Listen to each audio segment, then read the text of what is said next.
Just one day away from the MLB trade deadline. That is tomorrow afternoon into the early evening hours. After that, all rosters are set for a run to October in playoff contention around Major League Baseball. DRS, we saw some moves over the weekend, most notably Isak Paredes traded from Tampa to Chicago. The Rays were selling this weekend. Zach Eflin trying to bolster the rotation in Baltimore for the O's. And, of course, Chisholm makes his way from Miami to the Bronx to play for the New York Yankees. Some other notable MLB trade candidates here on the day before MLB trade deadline day. Eric Fedde from the Chicago White Sox, Garrett Crochet, perhaps, from the White Sox as well. It does not seem as though Tarek Skubal is going to be on the move from Detroit, but Jack Flaherty certainly on the block once again.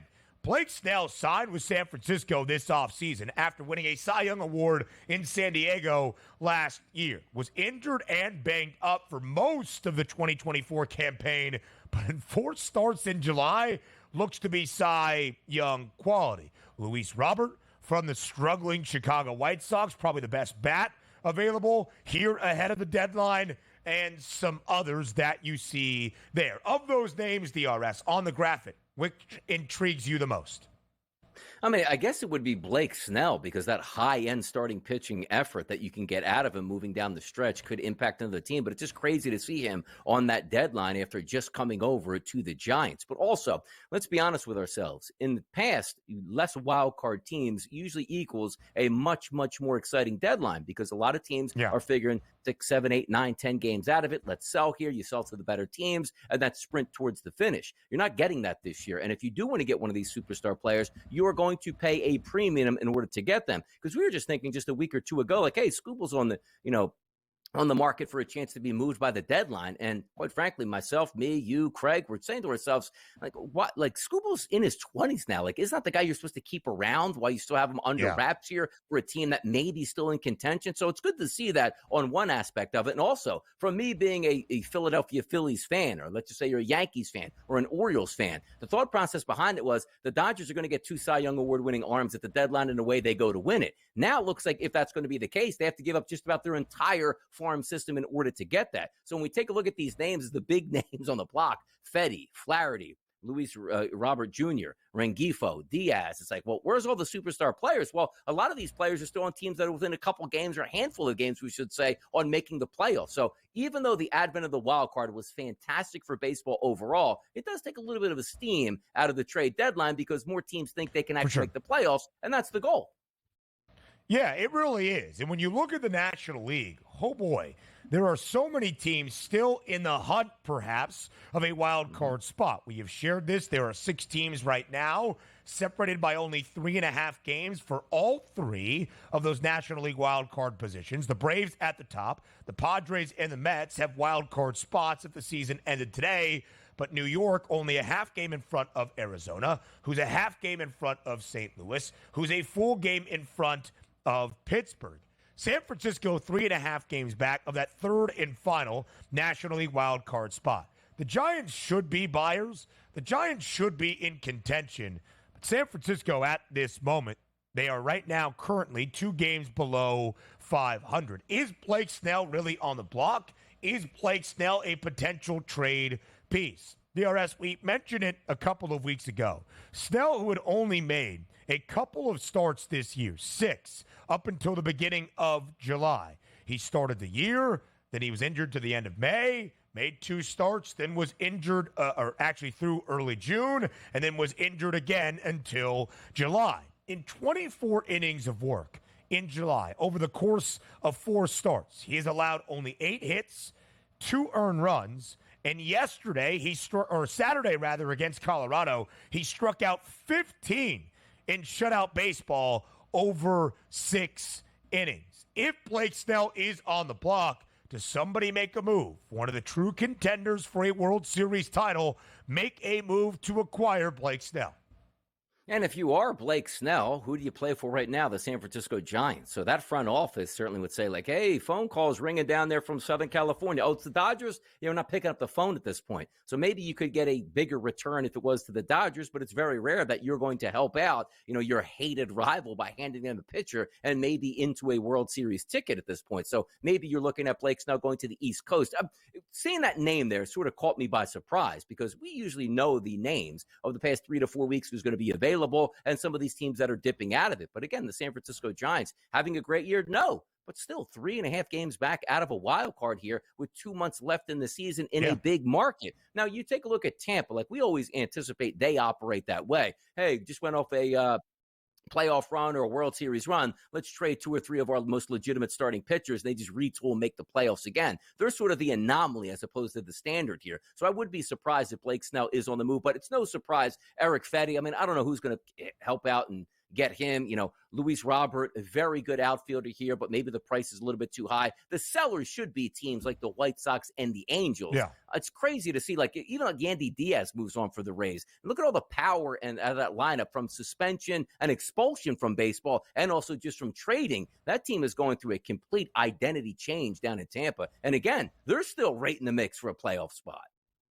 Randy Arozarena traded last week as well by Tampa. It's an interesting time for the Rays, who are still above 500, 3 games out of a wild card spot in a team that has made the postseason in the American League 5 consecutive years. It is interesting. Is there, I'm not our MLB insider. DRS has sources of sources, but he's not our MLB insider. Craig Mish will be here tomorrow for a segment known as the Daily Bases. But, Donnie, is there a reason Garrett Crochet was not on that list? I have no idea what's going on with that. We're talking about pitchers on the move, and I'm getting guys like, hey, Snell is now. That's what I'm saying. And also, what is the deal with him throwing and not pitching well at this point and then not pitching long in the games? I have no idea what some of these teams are looking at right now. Wait, so Friezo, talk to us in our headphones right now. The White Sox have come out and said they're not trading Garrett Crochet? Nah, come on now. Oh. Okay, Friezo doing some MLB inside scooping to fill out that graphic. Updated odds outlook up next. 24-plus hours out from the MLB trade deadline. We take one final look at where those odds are around MLB to put a pin into where the numbers stand right now and where they might move after the moves made around the major leagues. The Yankees still the favorites to win the American League pennant. 60 cents in front of Baltimore, plus 240 for New York.